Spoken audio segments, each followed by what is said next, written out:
Ungalenja ungiboleka lezi kipa zakho le brand yakho le phala uphungalenja lapho le ebomvu ngathi igazi ngifuna ukuyithatha lapha imoto yami ayinazo ikorobho ngifuna nje ukuyithatha ngiyidabule ngenze indwangu ngikorobhe ngawo phela ifanele ukorobha futhi nakhona ngeke ngikorobhe ngawo la phansi ngoba izongcolisa imoto yami la phansi ngoba iyasalela. Cela ungiboleka leyo brand yakho leyo engifuna ukuwasha ngayo imoto nje angeke ngiyigqoke leyo brand leyo ngifuna ukuwasha ngayo imoto ngibe matasa ngiwashe ngayo imoto ngenze idwedwe ngiwashe nje ngayo imoto ube lapha phambi kwami ngabe ngiyidabule ngenze ngayo isikorobho semoto ngiwashe ngayo imoto anginazo isikorobho kuyi-GL lapha. Batha wawumuhle kabi kaNongoma eMagudu uswenke ngayo le mpahla othi ibomvu okwegazi. Wawucwebezela kabi Mbatha, akuwena yini lo?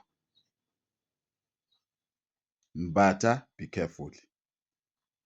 Ufuna ukuthini kahle kahle Mbatha? Mbatha, ngizokuphekela izinja bhuti omdala, ake ngulinde unone. Ubone ngathi uyajima kulezi nsuku, ake ngulinde nje ube nemaseli bese ngubamba nguphekela izinja. Wena nje ngifuna ukukubulala bukhoma abantu bebhekile ku-TikTok. You understand? Ngifuna ukukuphekela izinja Mbatha, ungangijwayela amasimba wena.